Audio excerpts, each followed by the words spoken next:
So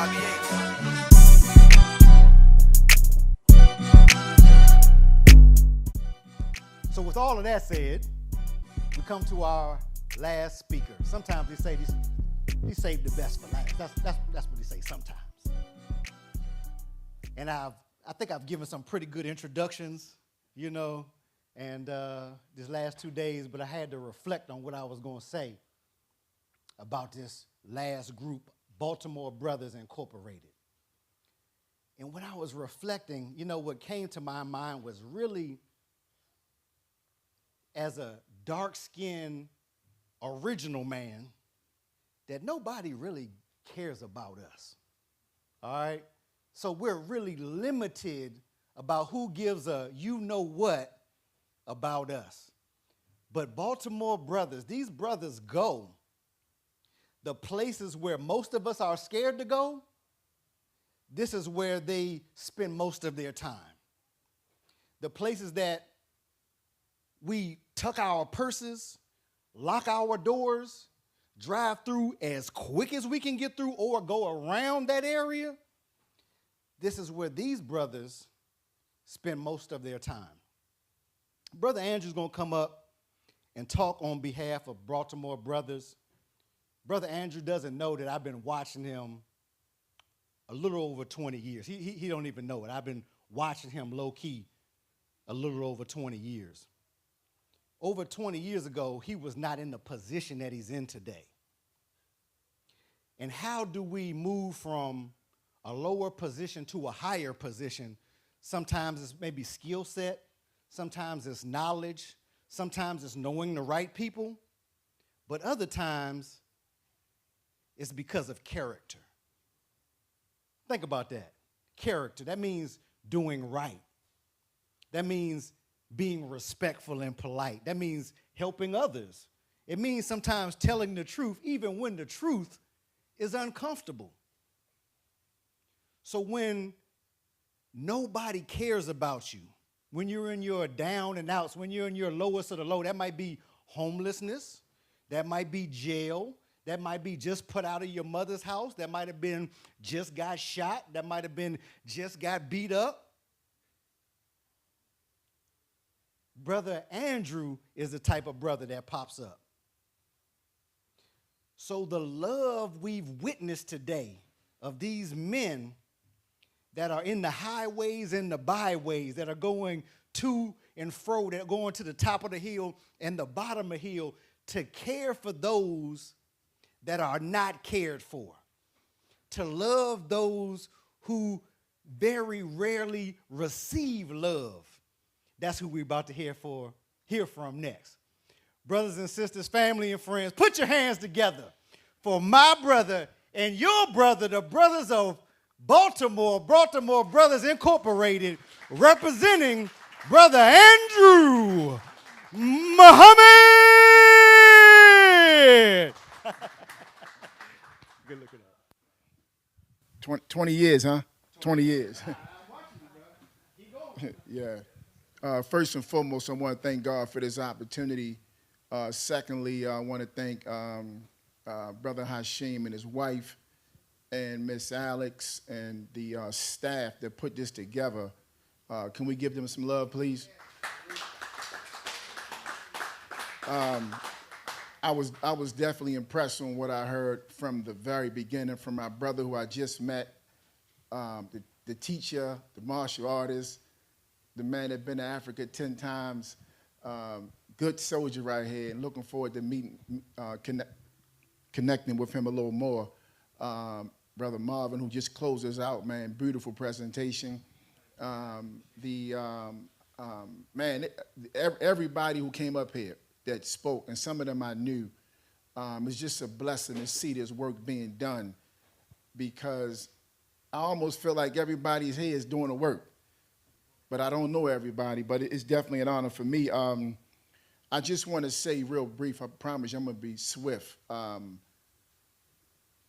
The organization, Baltimore Brothers, my background, well, let me just say this. I came home from prison. I did 10 years, no parole, and I came home in 2000 of June. When I came on 2000 of June, I went straight to the mosque because from my background and what I did in the streets, if I didn't get discipline and structure, not religion, I would have been in trouble from growing up in West Baltimore, Park Heights. And even when I came home, brothers tried to offer me like drugs and money when I came home. Not out of respect, but just ignorance. They just didn't know better. But just being very honest, if it wasn't for the Nation of Islam, I know I wouldn't be here. And the Honorable Minister Lord Farrakhan listened to a tape in 1997 in a cell. But I went to church my entire life. But my mother sent me a tape. He spoke at Bethlehem AME Church, and that tape changed my life. But, you know, when I came home in 2000, I wanted to find a way to give back to young brothers, right? And the main reason why is because I'm a junior, but I don't know who senior is. I don't know my father, right? Which is crazy because I seen him probably about 10 times, but he don't know the hell I am. Went to a funeral one day, went to shake his hand. My cousin said, "This your son?" He didn't know who I was. It's not his fault, right? I'm not even blaming him. It is what it is, right? So, but I wanted to just make an impact on young men, right? And I wanted to be an example because when I came home, I really didn't know what I wanted to do from a long-term standpoint.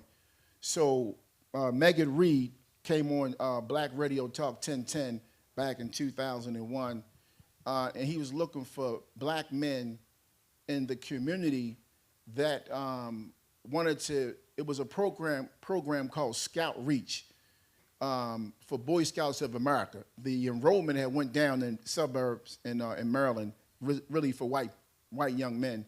The enrollment went down, so they geared their program into Baltimore City. And I heard it on Larry Young radio show back in 2002, and I knew that was me, so I needed some more money. I was working at the Marriott, I needed some more money. So I was like, this is me right here. So went in, and it was crazy because the young men of Park Heights, the program was on Cottage in Spring Hill at a transitional center for women and children, but they allowed us to work out of there. So none of them young men wanted to do nothing traditional Boy Scouts. I didn't know what I was doing. It was brand new to me, but I knew I wanted to help young men. So after 15 years, I became a scoutmaster, and it's crazy because, I took the principles and what I knew from the street and what I was learning while I was in the nation, because I did a whole lot of reading in prison. I did a whole lot of reading and studying and praying and fasting. And so I had something to offer the young men. But as time went, I got better. But after the 15 years in Boy Scouts, I found out that, I knew it was a racist operation after a period of time, unfortunately, right? But it had a lot of good. So I took the good, and then I went to Boys and Girls Club for 9 years, still working at the Marriott. All this is part-time, but everybody know working with young men is full-time work. There's really no such thing, right?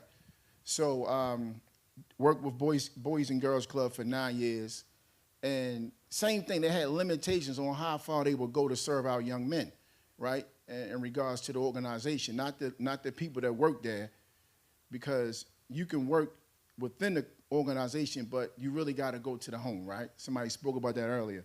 So I just decided back in 2015, after the riots, what's the word? Huh?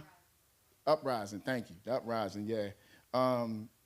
We needed to start a youth organization because them two organizations, I felt like didn't go far enough for our young brothers, right? So that's where Baltimore Brothers came from. And our brother John, who's out there driving the doctor around, started, gave me the name. So we went to work, got our license and paid our taxes and, did everything we needed to do to be official. And we just went to work, right? We went to work, going into the schools, volunteering in juvenile justice, of course, the streets. Wherever young men was at, we was trying to get space to set up shop so we can program and service them and, plant seeds, make them great leaders. And, after, I want to say 15, after 3 years, we finally got some funding. We got about $50,000 from Catherine Pugh, who was the former mayor for Baltimore City. And from that point on, we just went to work. And right now, we have about 12 men on our staff that's paid. And we have, you know, any given time, I can get 20 men to help us, right? But we in 4 different schools. We have a contract with DJS. And I'll just say it. We have some of the worst ones, as Brother Jabbar talked about. We have about 31 so-called shooters, what the city calls shooters, or the ones that they believe that's unredeemable. And these are the young men, of course, if you see them coming down the street with hoodies and masks on, you going the other way. But these are the young men that we want. These are the young men that we changing their lives. These are the young men we're making an impact on. These are the young men. If I brought them up here right now, you wouldn't know, you know, they used to carry guns, et cetera. But this is the work that we love to do. And the beautiful thing about what Brother described it, you know, about these young brothers, once you build a relationship with them and they see you real, I mean, it's just totally different on how they think, right, and how they receive you, and then also how they operate in the community. Because nobody have taught them about, you know, cleaning that community up. Nobody taught them about, you know, walking grandma from the bus stop, carrying her grocery stores. Nobody talking about, you know, hygiene, you know, or, you know, real entrepreneurs, how to dress the attire, you know, how to, you know, manners, respect, you know, just being a responsible young man with vision and ideas. They don't have that. Nobody taught them that. So that's what we coming at. And I'm so thankful for our staff because, you know, when you do this work for a long time, you want people to do work the way you want it done, right? But I found out that, you know, because most of the men around me been around me for about 10 to 20 years, and they know how I operate, they know how I think. And the number one thing with us is safety, right? It's not education, you know, unfortunately, right? Because what we program at is in McCullough homes, you know, with the average salary rate is about $13,000, you know, so you already know what kind of mentality these young men have growing up in McCullough home projects, right? Same thing in Oliver Community Center. Well, we used to be in there. The building got asbestos and mold, but we did that work in there for 6 years. Now we're in Calvin, Rockville, we're in Furman, Templeton, and Connections. And all these schools are really, you know, it's in some rough neighborhoods. But what we give these young men is straight up love. Like, your son is my son. That's our approach, and it absolutely works. It's working so well now that we are turning down money because, you know, people just want to give you money because they have access to it, but also they making money off of you because they know we can do the work. So we just turn the money down because all money ain't good money, but at the same time, I don't want to overwhelm ourselves because somebody want to give you a couple $100,000 to do what you know you could do, but it takes away the sting and effectiveness if you don't have the right people doing the job, right? And our young men suffer, and that's very unhealthy. And I wanted to say that we have, what Brother Hashim did mention, we have another organization that I started, myself and Dr. Bunley, called We Are Us. And we have 55 men, paid men on that payroll. And basically what we do, what he talked about earlier, but this is the program that we go into the, you know, all the violent areas of the city and engage in brothers in the streets. And you know, I'll just say back in 2018, Baltimore had 309 murders, and 275 of the murders was black men, and 175 was headshots, right? And nobody, it just wasn't no program in our city geared towards black men, particularly around that data.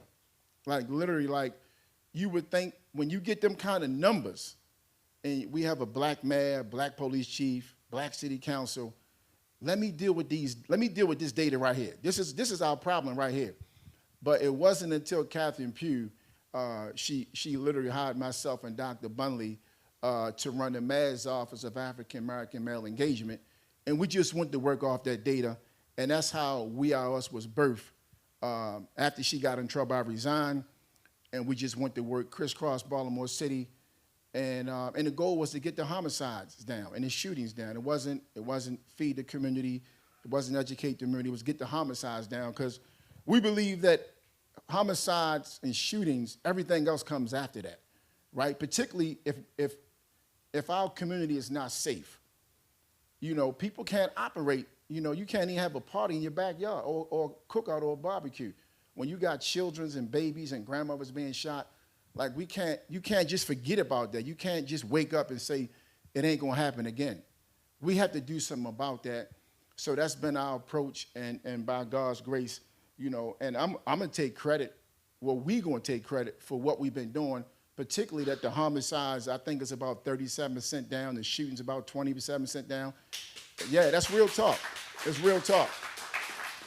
And those who know what I'm talking about is real, because we dealing with the shooters, we dealing with the so-called gangbangers, and we mediating conflicts with these rappers and these beefs.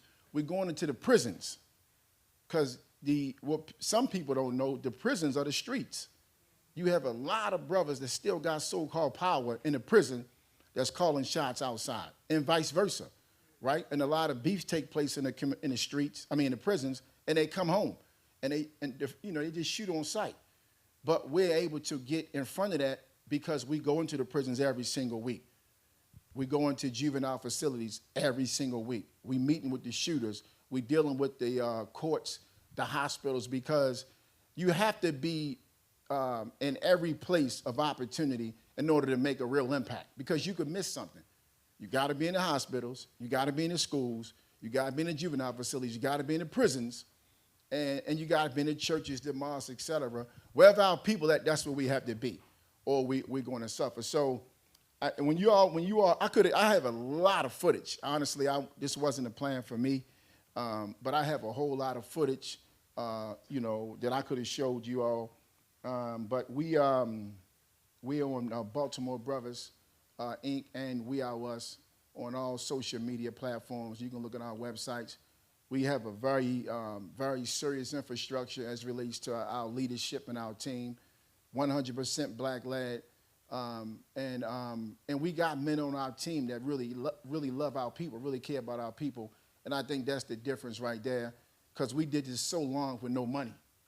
The way I was taught and trained coming out of prison, it was like, don't go after no grants. Don't get no money. So after 18 years, I'm like, man, this can't happen. Ain't no way, we're not going to be able to do this without no funds, because you taking money out my daughter's mouth, my son's mouth, my wife, it just had to stop. So now, if they took money now, the work's still going to go on, but I understand you need funds to get this thing, to make the real impact. And that's what we're doing by God's grace. So I'll stop right there. Man, thank y'all. This has been awesome for me, and I'm honored to be here. Thank you all. Okay. Yeah. Round of applause, man. Ducking down the alleyways, in the jail cells, the places where nobody want to go. Do we have any questions for this young man? Uh-oh, I had a feeling. You knew I wasn't going to let that go. Brother Andrew, my son worked intimately with Brother Andrew this summer. We drove from Montgomery County to Baltimore every day. Every day, that's like 4 hours every day, right? And my son doesn't like anything. And he was sending me messages about what he was learning with Brother Andrew, but that's not what I came up here to talk about. Although I do want to thank him for supporting my son's art career, all that. Well, a couple weeks ago, you had an event. And I sat at this table with this young man, and this young man was fly. He was cool, right? He was cool, about, 13 maybe? Had on some sunglasses. I say, well, does he think he a rapper? Like, what is going on with this kid with his sunglasses on? He had been shot in the eye. He was this big. And that thing hit me in my chest. I literally have not still been able to function ever since hearing that. These guys, and since then, I've been back to Baltimore, because it's always been very traumatic for me to ride through Baltimore, because it was triggering something in me. And I was up there one night. This was like last week. It was midnight. There were babies walking the street at midnight. And I just can't believe the level of work y'all are doing. It just amazes me, and I thank you. And I've been able to witness it, and my son is a part of it, and I just want to say thank you. Thank you. Yeah, I do want to respond to that too. Thank you as well. What's your name again? No, forgive me. It's because I was great, huh? Tiffany, yeah, Tiffany. Yes, ma'am. Thank you. No, Tiffany. Really, that's an honor because I was on the thread, and I shared it with the brothers, Brother Antonio and Brother Anthony, who was doing the training. And your son, as you know, he'd be locked down, but they thought he wasn't paying attention. That's just who he is. You know, he opened up when it's time to open up. But your son is smart, as super smart. And when they asked him to speak, he spoke. So mad respect to you for trusting us with your son. And, you know, we run our program is 4 days a week, but we run a summer program for 6 weeks. And they was bringing the family down, and Brother Hashim was bringing the brothers down. And I didn't realize how far they was driving to come to our program, but I knew when people drive that far, and he would stay. So they seen the work, and he would participate. But that's the beauty of it is when you have real men that's not trying to, they don't have a motive, like it's sincere. And it's, you know, it takes time to get to a level when you love something, right? Because you're going to be tried and tested, and then you'll really find out if you love this work, because I know a lot of people want to do this work, but they don't stay in it long because you got to love it. You just can't want to help young black boys. You got to love them like they're your own son, right? And that little soldier she talking about, they was trying to kill him, but he put his hand up. That's the only reason why he got the bullet ricocheted and hit him in his eye. They was trying to kill him. And you know, normally people, when they get shot at that young, nobody want to deal with him. But the streets know he belonging to us now, so he's off limits. So we was able to resolve that, and that situation. Unfortunately, he had to get shot to understand that the streets wasn't the way, right? But he's with us now. He's safe, and he calls me and texts me every single day. So that's the kind of work that we got to do. We got to love these young brothers more than they love themselves or hate themselves, because a lot of them hate themselves because nobody taught them how to love themselves. That's just the reality. Yes, sir. Since we sharing Brother Andrew's stories now, any other questions? Any other questions? Excellent. I'm going to go to this gentleman in the back. No, ladies first. Yes. Ladies first. Go ahead, sister. Go ahead. Quick question. If you were advising a school district, thank you, first of all, what time commitment would you say a school district should make to any serious effort to do this work in schools? They'll say, oh, we only have 12 years, or, you know, we can only focus on high school. You know what it takes, and you're talking about love. If you were talking to a superintendent like at MCPS, what's the time commitment? And therefore, they have to make that a dollar commitment that they should make to any black boy that they want to be successful. Thank you. Excellent question. Thank you. I think, you know, it's very unfortunate that some of the people in leadership in these schools don't understand that the educational system don't work for every child, right? So, because our young men, they come to our program after school. Most young men want to go home. But we have 30 young men at each school waiting for us. And I'm not making this up, right? So if school not attractive or safe, I'm not going either, right? So we have to have measures in place so my son, your daughter can feel safe when they go in school so they can learn, right? And then there's so many other challenges that these young brothers face in these communities and going to these schools that these principals and these superintendents, they know what the challenges they face. They're very sharp, they're very smart. But if you bring them down to sit down with me or sit down with us, they would just have to listen because they know what I'm saying is true, right? And here's the answer right here, principal. Some of the principals know, but the superintendent, that's a whole nother level when you're talking about a gap, right? A gap. But they understand.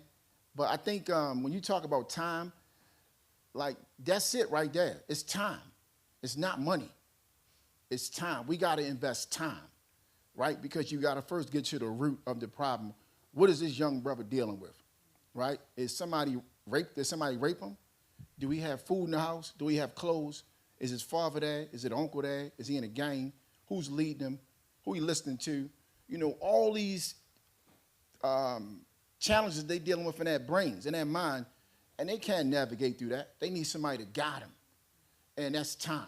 You got to spend time with these young men. So it's just time. That's it. That's what they missing in a responsible person that genuinely care about them. Yes, ma'am. Thank you. One more question. Yes, sir. First of all, peace and blessings to you. This is a blessing to be here because my name is Talib Kareem. I'm an attorney, and I am the executive director of a program called STEM for Us, and we are working to establish summer school programs and after-school programs for boys between the ages of 10 and 16, as well as programs in the jail to train young people on using AI technology and other technologies to find their ways out of violence. And my question to you is, would your organization be interested in partnering with our organization? Because it seems as though we're, very much along the same track of using particularly mentoring, male mentoring, as a way of rescuing our young boys from violence. Yeah, we want to partner with anybody that's in a saving black life. That's just it. And partner with somebody don't mean I gotta give you all my time, right? It don't mean you gotta pay me. It means that we gotta meet first and find out how we can help each other. That's what that means. Because a lot of times, if somebody don't have no money, if somebody you in another state or because I travel the country because our program, if I was in Charlotte last week for 7 days, the brothers down there don't have a youth program. They don't have an outreach program, and that's what I'm training them on right now, right? So absolutely. And I'll just say this, right? The brothers kept saying about don't be scared of these young men. They coming there with hoodies on. They coming there with masks on. They coming there smelling like weed. Be patient with them, right? They gonna respect strength once you pull them to the side. Bruh, don't come back here with your mask on. Bro, don't come back here smelling like weed. Bro, don't come in here with your hoodie on no more, right? So it's discipline and structure that they missing. And the way you give it to them is you got to piece it because they're not used to it. They're not getting it at their home. They're not getting it at the school. They're not getting it in the streets. So you got to piece it to them, right? And you got to pull them to the side. Come here, soldier. What's going on? What you need? Let me help you. And I'm hugging him, but he also feeling me because they can smell you when you're not real. They know. This nigga, excuse me, he phony. Yeah, he phony. He a dummy. Whatever the language that they speak, well, depending on where you at. But they know when you're not real, right? So if you've been doing this work a long time like me, and I say this with humility, but the city knows me. Baltimore City know me. From the work, though. I ain't tell people to get to know me, but we put the work in. Not this, the work. So I can go in any space in Baltimore City, whether they got 100 guns or they're shooting dice or shooting dope. Don't make a difference. I can go in any space. I can go in the governor's office, the mayor's office, any space. The city calls me Cap for a reason, because I put the work in. And more importantly for me, it's genuine. I love our people, and I want to, particularly young black men, I want to see them benefit. It's a beautiful thing when you watch them grow, and you've been a part of that process, and then it comes out their mouth, right? But more importantly, their actions, right? Because I witnessed this, and anybody doing this work, what I'm saying is real. If you helping young men out every single day, and you've been doing it for decades, and you see one of your young men like, damn, look at him. Bro, that's the work we put in. It really is a village. Like, that's real. It's a village. So everybody got to play a part. And that's what I heard tonight. Right? That's the beauty of this work, because now there's collaboration. And that's one of the things we teach, right? We gotta be real humble dealing with other organizations, or we're not gonna grow as a community, right? Because for so long, Baltimore City been divided. You getting this money, you a challenge, you getting that money, you in my lane, I ain't gonna talk to you. No, I don't wanna meet with him because if I bring them in a room, they're gonna take it over, right? So it's like humility gonna allow us to go further and save more life. But people gotta become conscious and gotta stop chasing money. That's one of our biggest problems too. Yes, sir. Thank you. How we do it? No, again, put your hands together for Brother Andrew Muhammad, please. Brother Andrew, how can people get in contact with you and Baltimore Brothers Incorporated? Yep, IG or Facebook, you can just Baltimore Brothers Inc. or We Are Us, either one, and I'll get it. That's how you can get me. Or go on the website, either website. I'm the executive director and the co-founder for both of them. So we got a real serious team. And anytime you want to come to the city, if you're not from Baltimore, you can come and see the work in action, what we do.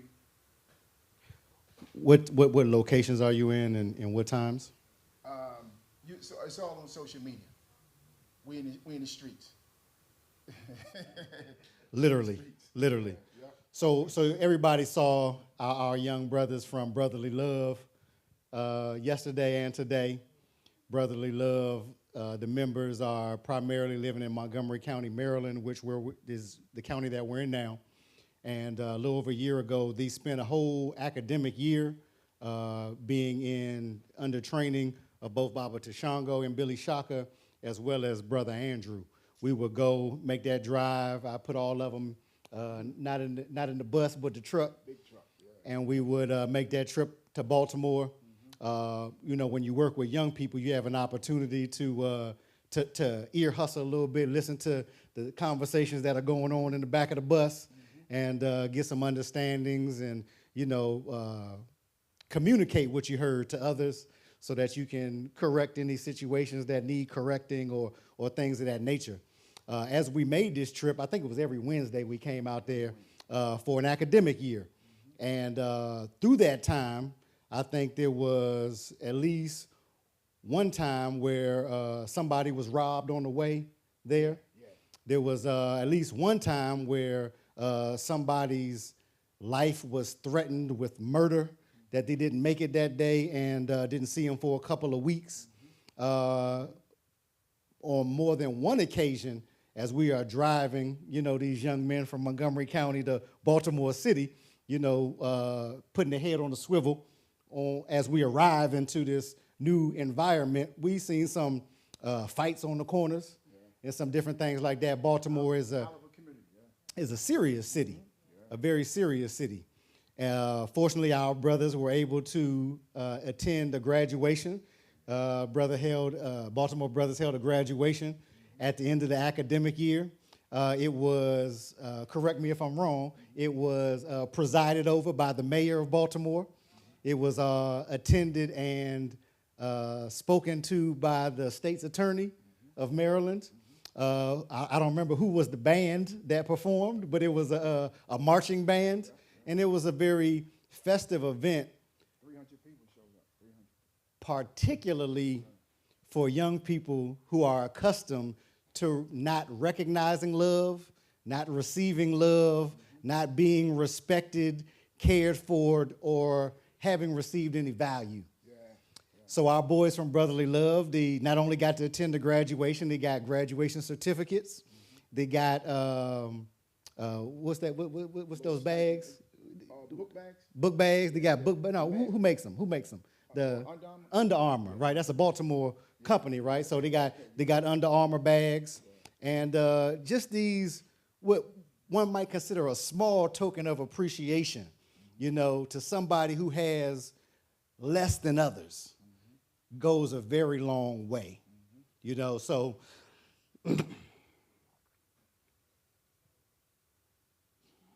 for our own children to benefit, to see love in action.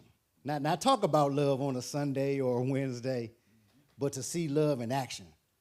Brother gave our because our boys are older than most of the boys that attended. And he would joke, he said, oh man, you bring all these giants in here, all of them 6 foot, got size 13 shoe. And I said, man, I feed him after this. So yeah, I understand, he big, right?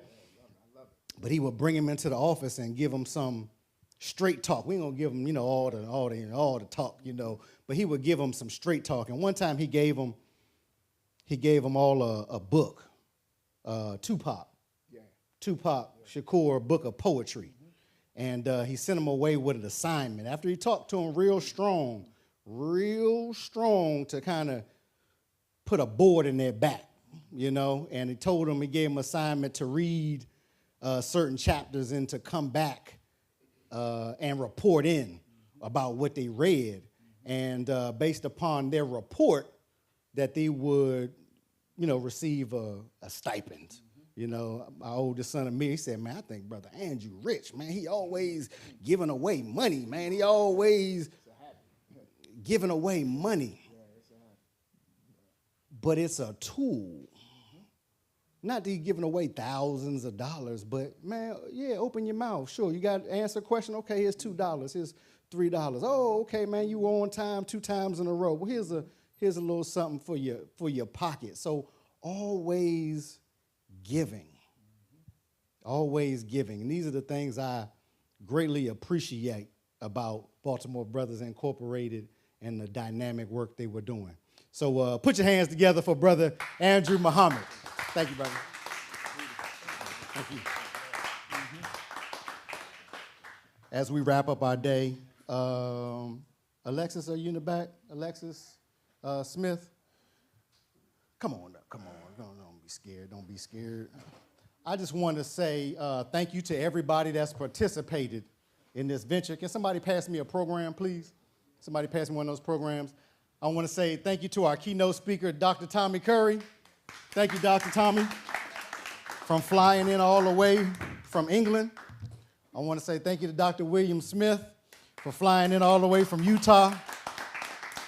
I want to say thank you to Dr. Evan Ageist from coming in all the way from Boston. You can give him a round of applause. I want to thank all our presenters, and I just wanted to specifically allow everybody to thank Alexis for her tremendous work with safe space strategies. All of that we see, she was not the middleman, but the middle woman to making all of these things happen. When emergencies occurred, when difficulties occurred, she allowed herself to be a rock that you could lean on, all right? We don't need the sand, right, that you can lean on. We need rocks. So I appreciate her strength and her commitment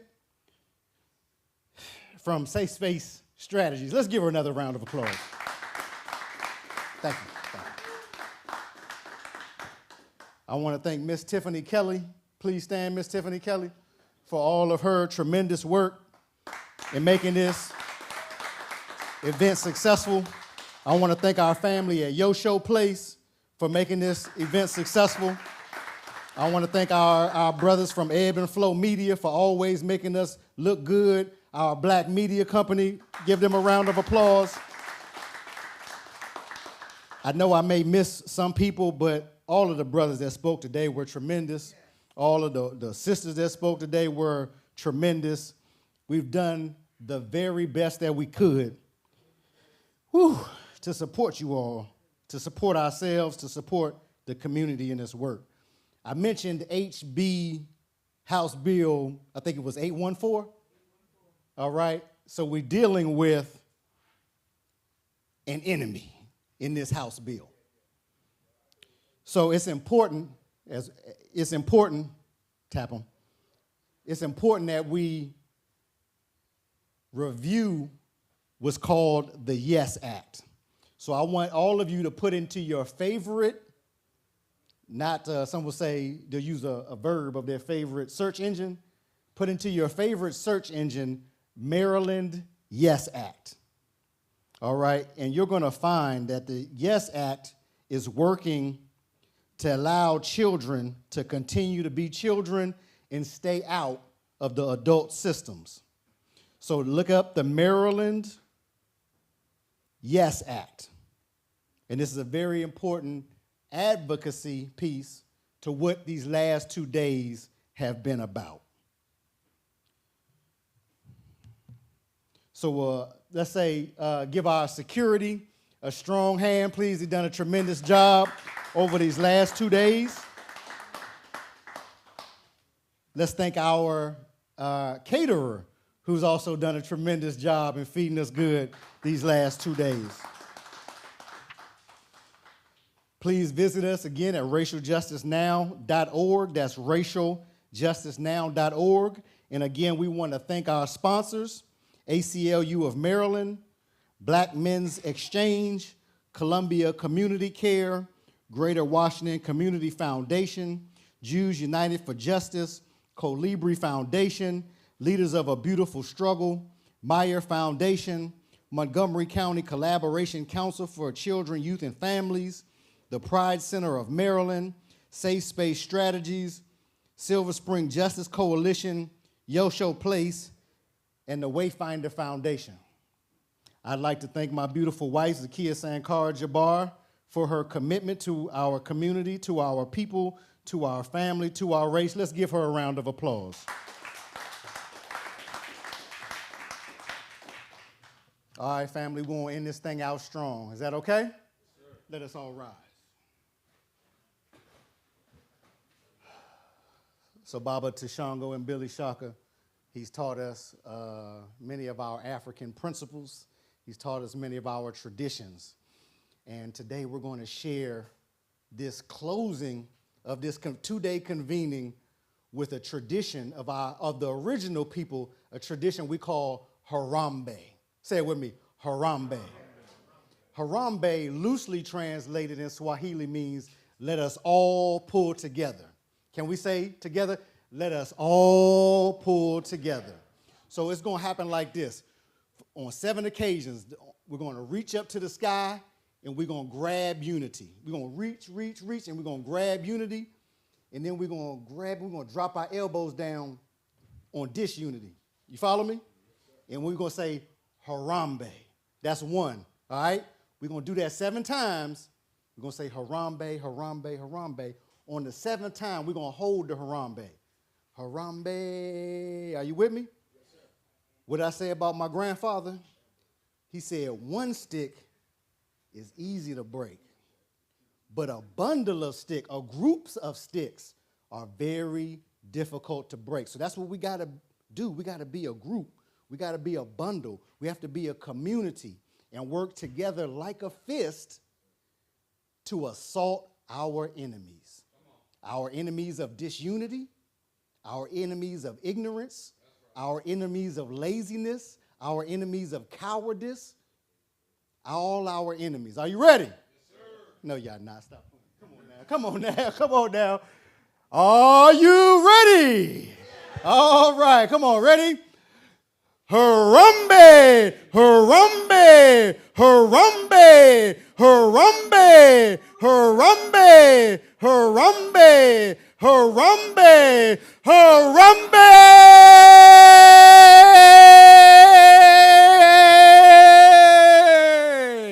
Give yourselves a round of applause. Thank you. Thank you for coming. May God bless you all to leave here safe. Take some food, get some things in the back. Had some great conversations. May God bless you all. We'll talk soon and very soon.